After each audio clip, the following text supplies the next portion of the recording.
الحمد للہ رب العالمین والصلاة والسلام علی سید الانبیاء والمرسلین قال اللہ تعالی وتبارک فی القرآن المجید والفرقان الحمید بسم اللہ الرحمن الرحیم یا ایھا الذین آمنوا کتب علیکم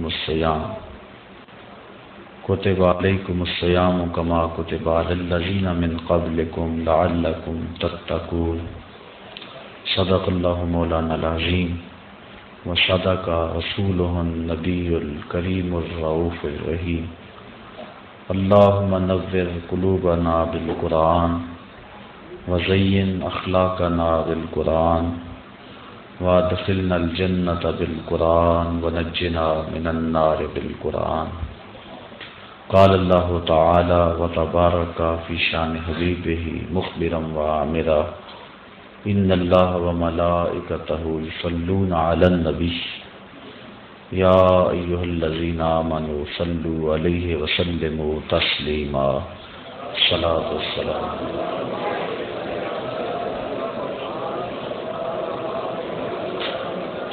والسلام علیک یا رسول اللہ وعلی آلک واصحابک یا نبی الرحمہ الصلاۃ والسلام علیک یا رسول اللہ وعلی آلک واصحابک یا محبوب رب العالمین۔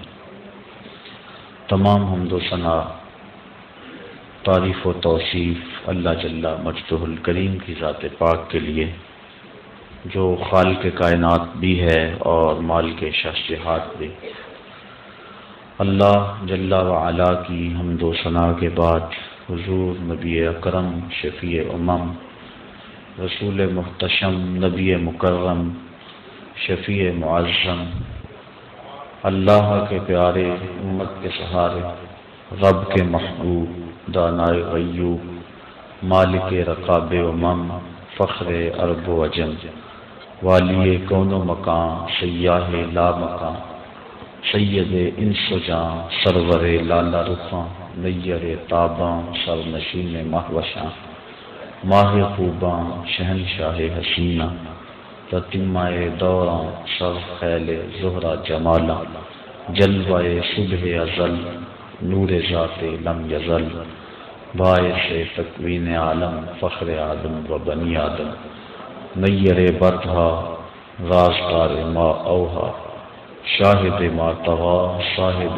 علم نشرہ معصوم آمنہ احمد مجتبیٰ حضرت محمد مصطفیٰ صلی اللہ علیہ وسلم کے حضور ناز میں اپنی عقیدتوں، ارادتوں اور محبتوں کا خراج پیش کرنے کے بعد واجب الاحترام ذوی الاحتشام معزز محترم خواتین و حضرات، السلام علیکم ورحمۃ اللہ وبرکاتہ۔ آج اس نشست میں روزہ اور اس کے ثمرات کے حوالے سے کچھ گفتگو آپ کے گوش گزار کروں گا۔ اللہ تعالیٰ میری زبان پہ کلمۃ الحق جاری فرمائے۔ قرآن مجید سے جو آیت نور میں نے آپ کے سامنے تلاوت کرنے کا شرف حاصل کیا، اس میں اللہ تعالیٰ جل شانہ نے ارشاد فرمایا، اے ایمان والو، تمہارے اوپر روزے فرض کر دیے گئے جس طرح تم سے پہلوں پہ فرض کیے گئے تھے تاکہ تمہیں تقوی ملے۔ الصوم فی اللغت الامساک، روزہ لغت میں رک جانے کو کہتے ہیں۔ جب ہوا کے تیز جھکڑ چلتے چلتے رک جاتے تو اہل عرب کہتے صامت الریح کہ ہوا رک گئی۔ تیز دوڑتا ہوا گھوڑا جب اچانک ٹھہرتا تو وہ کہتے صام الخیل، منہ زور گھوڑا رک گیا۔ تو روزے کو بھی روزہ اس لیے کہا جاتا ہے کہ نفس کا سرکش اور منہ زور گھوڑا رمضان میں رک جاتا ہے، اور جو اللہ کے حکموں کو ڈٹائی سے توڑتے ہیں رمضان میں ان کے سر بھی سجدوں میں دیکھیں۔ تو اس لیے صوم کو صوم کہا جاتا ہے کہ اس میں انسان گناہوں سے رک جاتا ہے۔ شریعت اسلامیہ میں طلوع فجر ثانی سے غروب آفتاب تک اکل و شرب اور جماع سے کثرت رکے رہنے کو روزہ کہا جاتا ہے۔ روزے کی تعریف کے حوالے سے علامہ اسماعیل حقی علیہ رحمہ تفسیر روح البیاں میں لکھتے ہیں کہ ملک تحمورس ثالث کے دور میں قحط پڑا۔ یہ حضرت آدم علیہ السلام کی اولاد سے تیسرا بادشاہ ہوا ہے۔ تو اس نے اپنی قوم کو حکم دیا کہ وہ ایک وقت کا کھانا کھائیں اور ایک وقت کا کھانا بچا کر قحط زدہ علاقوں میں بھیجیں تاکہ دکھیوں اور مجبوروں کی مدد ہو سکے۔ ملک تحمورس الثالث کے اس حکم کو قوم نے قبول کیا اور ایک وقت کا کھانا بچا کر کے قحط زدہ علاقوں میں بھیجا۔ اس قوم کی یہ ادا اللہ کو پسند آ گئی تو اللہ نے اس کو عبادت قرار دے دیا۔ پھر اس کے بعد ہر نبی پر روزہ فرض ہوا۔ کما کتب علی الذین من قبلکم، اس پہ شاہد عادل ہے۔ حضور علیہ السلام فرضیت روزہ سے قبل ایام 20 کے روزے رکھا کرتے تھے۔ ہر ماہ کی 13، 14 اور 15 تاریخ کو قمری تقویم کے حساب سے جو روزے رکھے جاتے ہیں ان کو ایام 20 کے روزے کہا جاتا ہے۔ لیکن اس کے بعد پھر عاشورہ کا روزہ حضور نے معمول بنایا اور اس کو کسی صورت بھی حضور اور صحابہ ترک نہیں کرتے تھے۔ فصام رسول اللہ وامر بصیامہ، حضور نے خود بھی روزہ رکھا اور صحابہ کو بھی حکم دیا کہ یہ روزہ رکھیں۔ لیکن جب سن 2 ہجری کو واقعہ بدر سے ایک مہینہ قبل 17 شعبان المعظم کو جب روزہ فرض کیا گیا تو پھر حکم دے دیا گیا۔ حضرت عائشہ صدیقہ رضی اللہ تعالی عنہا سے روایت ہے کہ فرمایا اب جس کا جی چاہے عاشورے کا روزہ رکھے اور جس کا جی چاہے ترک کر دے۔ لیکن اس سے قبل وہ روزہ رکھنا امت پر ضروری تھا۔ اب ایام معدودہ یعنی گنتی کے دن اور وہ 29 یا 30 دن ہیں، ان کے روزے امت پر فرض کر دیے گئے۔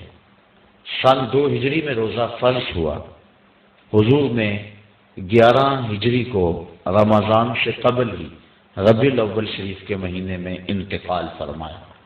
اس طرح حضور علیہ السلام کی زندگی میں کل 9 رمضان آئے، 2 ہجری کو شامل کر کے 9 رمضان زندگی میں کل آئے، جس میں 2 رمضان 30 کے تھے اور باقی 7 رمضان 29 کے تھے۔ اور یہ بات ذہن میں رہے کہ روزے 29 ہوں یا 30 ہوں، اللہ ثواب 30 کا ہی عطا فرمائے۔ جس طرح کوئی شخص بھول کر کھا لے تو حدیث میں آتا اس کو اللہ نے کھلایا، اس کو اللہ نے پلایا، تو وہ اس نے کھا بھی لیا، اس نے پی بھی لیا، لیکن اس کا روزہ بھی باقی رہا۔ اس طرح اگر چاند 29 پہ نظر آ جائے تو ثواب اللہ 30 کا ہی عطا فرماتا ہے۔ یہ اس کی کرم نوازی ہے اپنے بندوں پہ۔ تو روزہ ڈھال ہے اور جہنم سے آزادی کا ایک اہم ذریعہ ہے۔ روزہ اللہ اور بندے کے مابین ایک راز ہے۔ روزہ نور ہے، ضیاء اور روشنی ہے، اور آقا کریم صلی اللہ علیہ وآلہ وسلم نے روزے کی فضیلت بیان کرتے ہوئے ارشاد فرمایا کہ ہر شے کی کوئی زکوٰۃ ہوتی ہے، انسان کے جسم کی زکوٰۃ روزہ ہے۔ اگر روزہ رکھے گا تو جسم زکوٰۃ ادا کرے گا۔ جس طرح زکوٰۃ سے مال پاک ہوتا ہے، روزے سے جسم پاک ہو جاتا ہے۔ اور روزہ ویسے بھی انسان کے لیے شفا کا پیام ہے۔ فرمایا کہ سحری کھایا کرو، کیونکہ سحری کے کھانے کے اندر بھی اللہ نے برکت رکھی ہے۔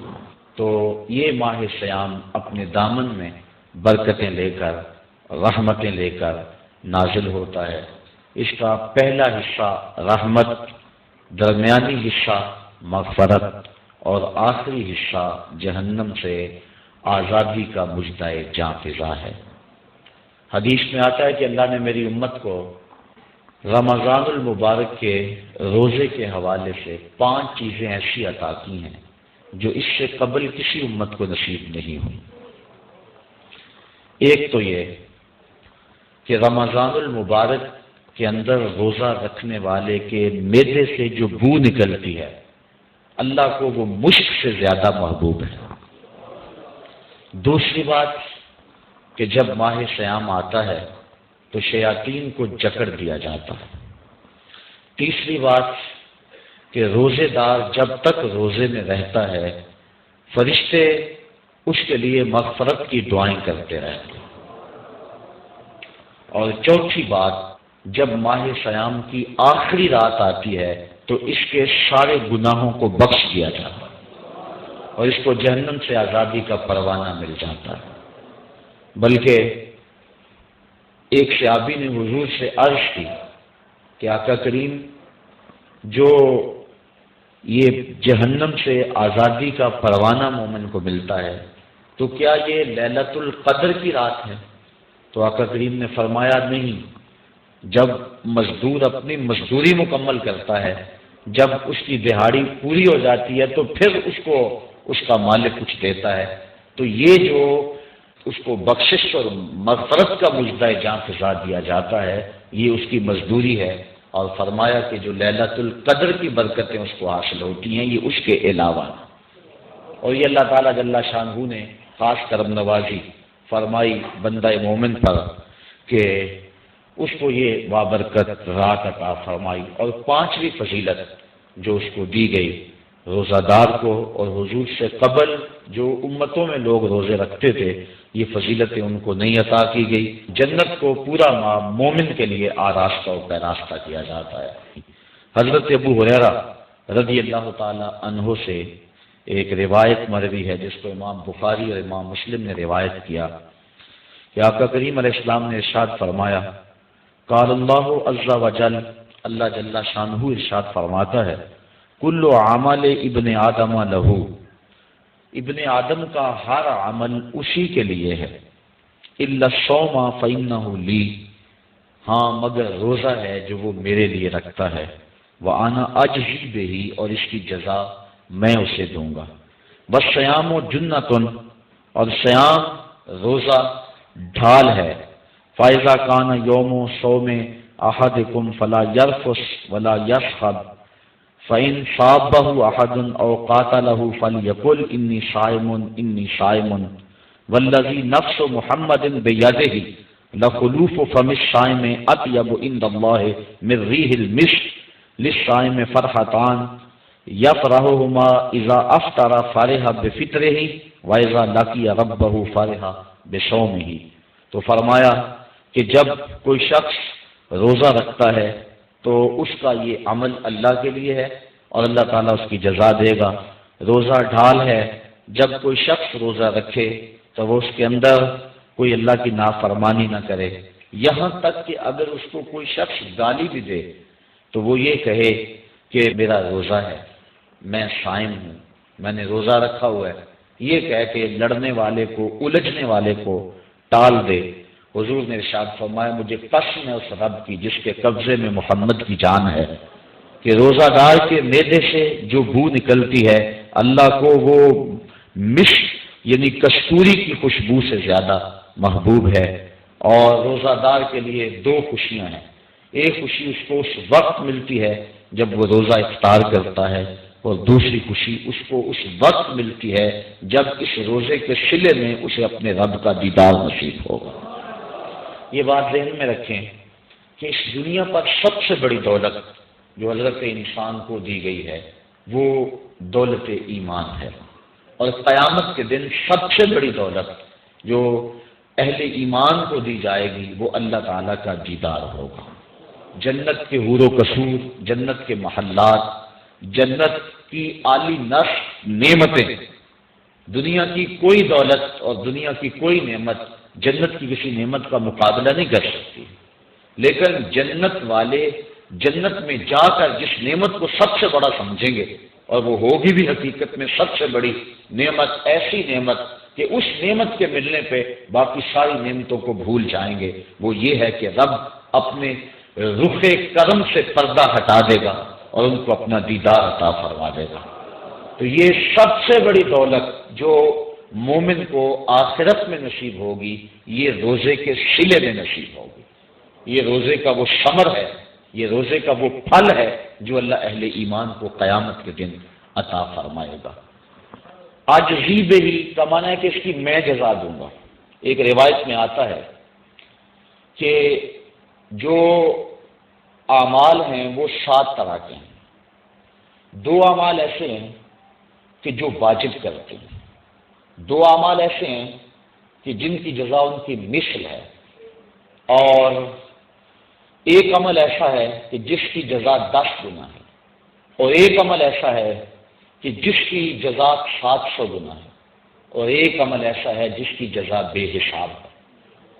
فرمایا کہ وہ 2 عمل جو واجب کرتے ہیں وہ یہ کہ اگر کسی شخص نے اللہ کی عبادت کی اور اس کے ساتھ کسی کو شریک نہ ٹھہرایا تو وہ جنت کو یہ اعمال واجب کر دیتے ہیں، یعنی اس کو جنت کا ملنا لازم ہے، ضروری ہے، واجب ہے اس کے لیے۔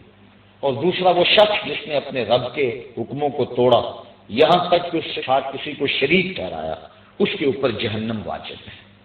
اور 2 وہ عمل جن کی جزا ان کی مثل ملے گی، ایک وہ گناہ جو اس نے کیا تو اس کی سزا اس کی مثل دی جائے گی، اور دوسری وہ نیکی جو اس نے کی نہیں ہے لیکن اس کا عزم کیا تھا تو اس کو بھی ایک نیکی کا ثواب دے دیا جائے گا۔ ایک عمل وہ ہے جس کے بدلے کے اندر 10 گنا اس کو اجر دیا جاتا ہے، اور فرمایا اس سے اس کے نیک اعمال مراد ہیں۔ اور فرمایا کہ جو اس کا چھٹا عمل ہے وہ ایسا ہے جس کے بدلے کے اندر اس کو 700 گنا اجر دیا جاتا ہے، اور وہ راہ خدا میں اس کا صدقہ کرنا ہے۔ اور فرمایا ایک عمل ایسا ہے جس کی جزا کا دنیا پر کوئی حساب ہی نہیں ہے، اور وہ بندے کا اللہ کے حضور اپنے روزے کے ساتھ پیش ہونا ہے۔ تو روزہ ایک ایسا عمل ہے کہ جس کی جزا کا کوئی حساب ہی نہیں ہے، تو یہ اللہ کے علم میں ہے کہ وہ اپنے بندے کو کتنی اس کی جزا اور کتنا اس کا صلہ عطا فرما دیتا ہے۔ تو یہ اجر ہے نیکی کا۔ اور آقا کریم علیہ السلام نے ارشاد فرمایا روزہ ڈھال ہے اور جہنم سے بچنے کا ایک مضبوط قلعہ ہے۔ روزے کے من جملہ ثمرات میں سے ایک ثمرہ مرتبہ احسان کا حاصل ہونا ہے۔ مرتبہ احسان کیا ہے؟ اس پہ حدیث جبریل میں آپ کے سامنے رکھنا چاہوں گا، جس کو امام بخاری نے اور دیگر ائمہ احادیث نے ذکر کیا ہے۔ مسجد نبوی کا ماحول تھا، مدینہ شریف کی فضائیں تھیں، صحابہ حضور کی صحبت میں جلوہ فراز تھے، نور بٹ رہا تھا، اجالے اتر رہے تھے، صحابہ کے من روشنی سے مالا مال تھے کہ حضرت عمر فاروق رضی اللہ تعالی عنہ فرماتے ہیں کہ ایک شخص آیا جس کی گھنی سیاہ داڑھی تھی اور اس کا سفید لباس تھا۔ ہم میں سے اسے کوئی جانتا بھی نہیں تھا، لیکن اپنے وجود کی تر و تازگی کی وجہ سے وہ مسافر بھی دکھائی نہیں دیتا تھا، کیونکہ مسافر ہوتا تو آثار سفر اس کے بدن سے ظاہر ہوتے، لگتا تھا جس کا یہی کسی گلی سے نکل کے آیا ہے، لیکن چونکہ وہ وہاں کا رہنے والا نہیں تھا، ہم میں سے اسے کوئی پہچانتا بھی نہیں تھا۔ اب وہ حضور کی خدمت میں آیا، فَأَسْنَدَ رُكْبَتَيْهِ إِلَىٰ رُكْبَتَيْهِ، اور اپنے گھٹنوں کو جوڑ کر حضور کے گھٹنوں کے ساتھ ملا کر بیٹھ گیا، اور حضور علیہ السلام سے عرض کرتا ہے کہ حضور مجھے خبر دیجئے کہ ایمان کیا ہے۔ حضور نے ارشاد فرمایا ایمان یہ ہے کہ تو اللہ پر ایمان لائے، اس کے رسول پر ایمان لائے، پچھلی کتابوں پہ ایمان لائے، اچھی بری تقدیر پہ ایمان لائے، فرشتوں پہ ایمان لائے، بتایا حضور نے۔ تو اس نے کہا صدقتا، آپ نے سچ کہا۔ کہتے ہمیں بڑا تعجب ہوا کہ خود ہی سوال کرتا ہے اور خود ہی تائید کر دیتا ہے۔ پھر کہنے لگا اسلام کیا ہے؟ تو حضور علیہ السلام نے فرمایا اسلام یہ ہے کہ تو نماز پڑھے، روزہ رکھے، حج کرے، زکوٰۃ ادا کرے، اراکین اسلام اس کو بیان کیے۔ کہنے لگا آپ نے سچ کہا۔ کہتے ہمیں پھر تعجب ہوا کہ خود ہی ایک بات کہہ رہا ہے اور خود ہی پھر اس کی تصدیق کر رہا ہے۔ کہتے پھر وہ پوچھتا ہے مل احسان، حضور احسان کیا ہے؟ تو حضور علیہ السلام نے جواباً فرمایا ان تعبد ربک کأنک تراہ، احسان یہ ہے کہ تو اللہ کی عبادت اس طرح کرے کہ گویا تو اسے دیکھ رہا ہے، اور اگر یہ کیفیت تجھے نصیب نہیں ہوتی تو کم از کم یہ کیفیت نصیب ہو جائے کہ وہ تجھے دیکھ رہا ہے۔ تو وہ کہنے لگا ہاں آپ نے سچ کہا۔ پھر اس کے بعد اس نے قیامت کی کچھ نشانیوں کے بارے میں سوال کیا، تو حضور علیہ السلام نے جواب مرحمت فرمایا۔ جب وہ شخص اٹھ کے چلا گیا تو حضور نے فرمایا عمر جانتے تھے یہ شخص کون ہے؟ کہا اللہ و رسولہ عالم، اللہ اس کا رسول خوب جانتا ہے۔ فرمایا ھذا جبریل، یہ جبریل امین تھا اور تمہیں تمہارا سکھانے کے لیے آیا تھا۔ جبریل نے جب امت کو دین سکھایا تو سب سے پہلے یہ بات سکھائی کہ حضور کی چوکھٹ میں بیٹھنے کا ادب کیا ہے۔ دونوں گھٹنے بچھا کر وہ اس طرح حضور کی چوکھٹ میں ادب کے ساتھ بیٹھا، اور اس کے بعد حضور سے اس نے سوالات کیے۔ تو فرمایا یہ جبریل امین تھے جو تمہیں تمہارا دین سکھانے کے لیے آئے تھے۔ تو جبریل امین نے جو دین سکھایا، جو چیزیں پوچھی وہ 3 چیزیں تھیں، ایمان کیا ہے، اسلام کیا ہے اور احسان کیا ہے۔ تو احسان تیسری چیز ہے جس کو ہم اپنی زبان کے اندر تصوف کہتے ہیں، جس کو ہم طریقت کا نام دیتے ہیں۔ تو اس کو درجہ احسان یا مرتبہ احسان کہا جاتا ہے، اور یہ دین کی روح ہے۔ جو لوگ طریقت کا انکار کرتے ہیں وہ دین کی روح کا انکار کرتے ہیں۔ تو حضور علیہ السلام نے جو طریقت بیان فرمائی وہ یہ تھی کہ اللہ کی عبادت تو اس طرح کرے کہ جس طرح تو اسے دیکھتا ہے۔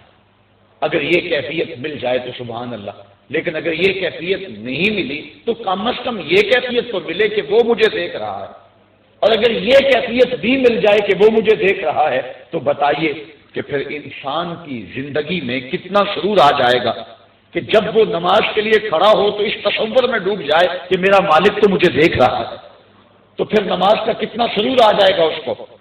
اور جب وہ کوئی اور نیک عمل کر رہا ہو تو اس تصور میں ڈوب جائے کہ میرا مالک میرے اوپر نگاہ لطف فرما رہا ہے، تو پھر اس کی کیفیت کا عالم کیا ہوگا۔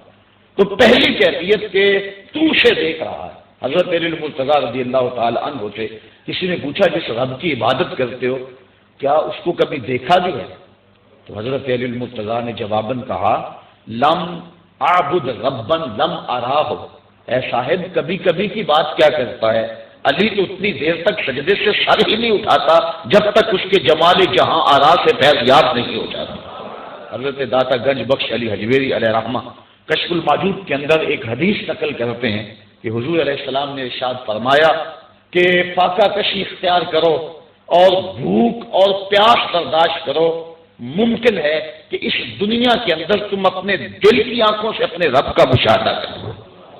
تو یہ جو مرتبہ احسان ہے، جو مومن کا مقصود ہے، وہ اس کو حاصل ہوگا روزہ رکھنے سے۔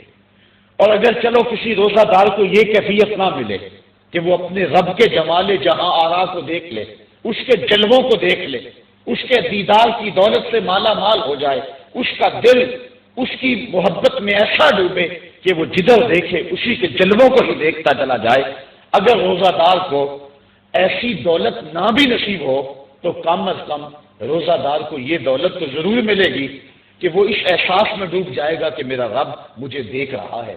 گناہگار سے گناہگار شخص بھی کڑکتی ہوئی دوپہر میں ٹھنڈا پانی دستیاب ہونے کے باوجود ایک گھونٹ بھی حلق سے نیچے نہیں اتارتا، کیوں؟ اس لیے کہ میرا مالک تو مجھے دیکھ رہا ہے۔ تو یہ احساس اس کو آیا کہ نہ آیا؟ کاش کہ رمضان میں یہ نور جو ہم کو نصیب ہوتا ہے، یہ رمضان کا خاص نور ہے، مرتبہ احسان سے پھوٹتا ہوا یہ اجالا رمضان میں ایک گناہگار سے گناہگار شخص بھی حاصل کر لیتا ہے کہ وہ اس احساس میں ڈوب جاتا ہے کہ میرا مالک مجھے دیکھ رہا ہے. کاش کہ وہ اس کو اندر سمو لے اور اس کو دل کی ایک ایک پرت پہ رکھ لے اور اس کو سجا لے اور اس دولت کو پھر جانے نہ دے، تو پھر اس کے لیے گناہ کرنا مشکل ہی نہیں محال ہو جائے گا. اس احساس سے پانی نہیں پیتا کہ میرا اللہ مجھے دیکھ رہا ہے. تو کیا مجھے یہ بتاؤ کہ جب وہ دکان پہ بیٹھ کے ڈنڈی مارتا ہے کیا اللہ اس وقت نہیں دیکھتا؟ جب وہ کسی کی جیب کاٹتا ہے اللہ اس وقت نہیں دیکھتا؟ جب وہ رشوت لے رہا ہوتا ہے اللہ اس وقت نہیں دیکھتا؟ کہ اللہ تعالیٰ صرف رمضان میں دیکھتا ہے، غیر رمضان میں نہیں دیکھتا؟ تو یہ احساس کاش کہ اس کے ساتھ لگ جائے کہ میرا مالک مجھے دیکھ رہا ہے، تو پھر گناہ کرنا مشکل ہی نہیں ناممکن ہو جاتا ہے. 7ویں کوٹھڑی میں جب سارے دروازے بند کر کے بت کے اوپر موٹا کپڑا ڈال کے زلیخا بولی ہے طالب یوسف اب آ جاؤ نا، اب تو کوئی نہیں دیکھ رہا ہے، تو یہی احساس تھا جس نے روشنی دی. قال معاذ اللہ، کہا اللہ کی پناہ، تو اپنے معبود سے موٹی چادر ڈال کر چھپ گئی، لیکن میرا خدا تو 7ویں کوٹھڑی میں بھی دیکھ رہا ہے. پھر اتنی روشنی برسی، اتنے اجالے اترے کہ گناہ کیا گناہ کا تصور بھی محال ہو گیا. تو یہ یقین، یہ اذعان کہ میرا مالک مجھ کو دیکھ رہا ہے، انسان کے لیے گناہ کو مشکل ہی نہیں ناممکن بنا دیتا ہے. اور میرے اور آپ کے آقا اور مولا نے فرمایا سبعۃ یظلھم اللہ تعالی فی ظلہ یوم لا ظل الا ظلہ، امام عادل وشاب نشا فی عبادت اللہ ورجل قلبہ معلق بالمساجد ورجل دعته امرأة ذات منصب وجمال فقال انی اخاف اللہ ورجلان تحابا فی اللہ اجتمع علیہ وتفرقا الیہ ورجل تصدق بصدقة فأخفاها حتى لا تعلم شماله ما تنفق يمينه ورجل ذكر الله خاليا ففاضت عيناه او كما قال. حضور ارشاد فرماتے ہیں کل قیامت کے دن جب کوئی سایہ نہیں ہوگا، 7 اشخاص ایسے ہیں اللہ تعالیٰ جنہیں اپنے عرش کا ٹھنڈا سایہ نصیب فرمائے گا. حدیث طویل ہے اور مجھے وقت کے گزرنے کا شدت سے احساس ہے، میں اپنا مقصود آپ کے سامنے رکھوں گا. چوتھا شخص وہ وَرَجُلٌ دَعَتْهُ امْرَأَةٌ ذَاتُ مَنْصَبٍ وَجَمَالٍ فَقَالَ إِنِّي أَخَافُ اللَّهَ. چوتھا وہ شخص جس کو کسی عورت نے دعوت گناہ دی، اور وہ عورت کوئی معمولی عورت نہیں تھی، ذات و منصب و جمال. ایک روایت میں ذات و حسب و جمال، یعنی منصب اور جمال کی مالکہ تھی، یا حسب و نسب اور جمال کی مالکہ تھی، اور اس نے نوجوان کو دعوت گناہ دی. اب قدموں میں حسن خود بخود بچھنے کے لیے بےتاب ہے. تو جب جذبات انگڑائیاں لے رہے ہوں، جوانی جوبن پہ ہو اور آرزویں مچل رہی ہوں اور حسن خود قدموں میں بچھنے کے لیے بےتاب ہو، تو پھر اپنی خواہشات کو لگام کون دے گا؟ لیکن اگر کسی نے اس وقت یہ کہہ کے اس کی پیشکش کو ٹھکرا دیا انی اخاف اللہ، میں تیری بات کیسے مانوں، مجھے رب سے بڑا ڈر لگتا ہے. حضور فرماتے ہیں جب کسی عورت نے اس دعوت گناہ دی یا کوئی مرد کسی عورت کو دعوت گناہ دینے لگا تو اس نے کہا انی اخاف اللہ، میں تیری بات نہیں مان سکتا کہ مجھے اللہ سے ڈر لگتا ہے. حضور فرماتے ہیں کل قیامت کے دن جب سورج 7 میل پہ ہوگا اور زمین تانبے کی ہوگی، لوگ پسینے میں شرابور ہوں گے، اللہ پورے قہر و غضب اور جلال میں ہوگا، لوگ برہنہ اٹھائے جائیں گے، پسینے سے شرابور ہوں گے، ندامت ان کے چہرے پہ چڑھی ہوئی ہوگی. لیکن 7 اشخاص میں سے ایک شخص یہ ہے کہ قیامت کے دن جب کوئی سایہ نہیں ہوگا اللہ اسے اپنے عرش کا ٹھنڈا سایہ نصیب فرما دے گا، کہ جس نے برائی کو یہ کہہ کے ٹھکرا دیا کہ میرا رب مجھے دیکھ رہا ہے اور میں اس سے خوف کھاتا ہوں. امام یافعی نے روض الریاحین کے اندر یہ واقعہ لکھا ہے کہ ایک نوجوان کپڑے کی دکان پہ کام کرتا تھا، ایک عورت آئی، اس کا اس جوان پہ دل آ گیا، اس نے کپڑا ضرورت سے زیادہ خرید لیا اور مال کے دکان سے کہنے لگی جوان کو میرے ساتھ بھیج دو، میری گٹھڑی بھاری ہے، گھر چھوڑ آئے. مال کے دکان اس کی نیت سے آگاہ نہ ہو سکا، اس نے نوجوان کو ساتھ بھیج دیا. جب وہ اس کو گھر لے گئی اندر داخل کر کے دروازہ بند کر لیا اور دعوت گناہ دینے لگی. اس نوجوان نے کہا انی اخاف اللہ، میں اللہ سے ڈرتا ہوں. لیکن وہ ڈرتا تھا، وہ تو نہیں ڈرتی تھی. اس نے ہر قسم کا ڈورا پھینکا، ہر جتن کیا، ہر ہیلا آزمایا، لیکن وہ نوجوان قابو نہ چڑھا. کیونکہ وہ صرف حسین ہی نہیں اللہ کا ولی بھی تھا، صرف اس کا چہرہ ہی روشن نہیں تھا، اس کے من میں بھی اجالے تھے، اور اس نے بڑی کوشش کی لیکن نور کو رسیوں میں جکڑا تو نہیں جا سکتا۔ خیر اس نوجوان کے دل میں آیا کہ یہ شیطان کا خطرناک روپ ہے، کہیں ایسا نہ ہو کہ میں اس کے پنجے میں پھنس جاؤں۔ اس نے ایک بہانہ کیا اور باتھ روم میں چلا گیا، جو پخانہ کیا اس کو اپنے بدن پہ مل لیا اور اسی حالت میں باہر آ گیا۔ جب اس عورت نے دیکھا اس کا نشہ حرم ہو گیا، دروازہ کھول دیا، اس نے کہا یہ تو کوئی مجنون ہے، یہ تو کوئی پاگل ہے۔ اس نے دل ہی دل میں اللہ کا شکر ادا کیا کہ میرا بدن گندا ہو گیا، میرا من تو ستھرا رہا۔ کائنات کا سب سے حسین چہرہ وہ ہے جو جنسی کالک سے محفوظ ہو۔ تو وہ باہر گیا اور باہر ایک چشمہ ابل رہا تھا، وہاں جا کے اس نے غسل کیا۔ امام یافعی لکھتے ہیں جب تک وہ زندہ رہا اس کے جسم سے مشک و عنبر کی خوشبو آیا کرتی تھی، اور جب وہ مر گیا لوگوں نے اس کو دفن کر دیا، یہ خوشبو اس کی قبر کی مٹی سے بھی آیا کرتی تھی۔ تو جو اللہ سے ڈرا کہ میرا مالک مجھے دیکھ رہا ہے تو اللہ تعالیٰ اس کی کیسی ناز برداریاں فرماتا ہے، اس کے اوپر کتنے کرم اس کے اترتے ہیں۔ تو کہا کہ وہ شخص جس نے اللہ سے ڈر کر گناہ کو چھوڑا، کل قیامت کے دن جب کوئی سایہ نہیں ہوگا اللہ اسے اپنے عرش کا ٹھنڈا سایہ نصیب فرما دے گا۔ تو یہ رمضان کا فیض ہے کہ انسان بے شمار گناہوں کے باوجود بھی تڑپتی کڑکتی دوپہر کے اندر بھی ٹھنڈا پانی اپنے منہ کے قریب بھی نہیں لاتا، وضو کرتے ہوئے بھی احتیاط کرتا ہے، غسل کرتے ہوئے بھی احتیاط کرتا ہے کہ کوئی قطرہ حلق سے نیچے اتر نہ جائے، اس احساس میں کہ میرا رب مجھے دیکھ رہا ہے۔ یار روزے کا اور کیا ثمرہ چاہیے کہ وہ جو دولت صوفیاء نے زندگیاں کھپا دی، جس دولت کو حاصل کرنے کے لیے، مرتبہ احسان کو پانے کے لیے روزے دار نے سحری کھائی، ابھی جو ہے وہ شہری کا وقت ختم ہوا تھا کہ یہ احساس اس کے ساتھ لگ گیا، اور وہ تنہائی کے اندر بھی اللہ سے ڈرتا ہے اور کھانے پینے سے باز رہتا ہے، اس تصور کے ساتھ کہ میرا مالک مجھے دیکھ رہا ہے۔ روزے کا ایک ثمر اور ایک پھل یہ ہے کہ بندے کو تقوی کا نور نصیب ہوتا ہے، اور اللہ تعالیٰ نے یہاں قرآن مجید کے اندر جہاں روزے کی فرضیت کا ارشاد فرمایا وہاں ساتھ یہ بات فرمائی کہ اس لیے تمہارے اوپر روزہ فرض کیا گیا ہے تاکہ تم متقی بن جاؤ۔ یہ مقصد روزہ ہے، اللہ یہ چاہتا ہے، ورنہ اس کو کیا ضرورت ہے کہ بندے کو بھوکا اور پیاسا رکھے، وہ تو چاہتا ہے کہ یہ برائیوں سے باز آ جائے۔ بلکہ بخاری شریف کی حدیث ہے، حضور علیہ السلام نے ارشاد فرمایا من لم یدع قول الزور والعمل به فلیس للہ حاجۃ فی ان یدع طعامہ وشرابہ، جو شخص جھوٹ اور جھوٹے کام نہیں چھوڑتا اللہ کو اس کے بھوکا اور پیاسا رہنے کی کوئی ضرورت نہیں ہے۔ اللہ نہیں چاہتا کہ وہ بھوک اور پیاس کی مشقت گوارا کرے، اس کا تو مقصود یہ ہے کہ اس کے دل کے اندر اس کی خشیت پیدا ہو جائے، اسی لیے اس نے روزہ ہمارے اوپر فرض کیا ہے، ورنہ وہ کیسے چاہتا ہے کہ میرا بندہ بھوکا رہے؟ ایک ماں نہیں چاہتی کہ میرا بیٹا بھوکا رہے، اور جو 70 ماؤں سے زیادہ پیار کرتا ہے اس نے کیسے چاہ لیا کہ میرا بندہ بھوکا رہے؟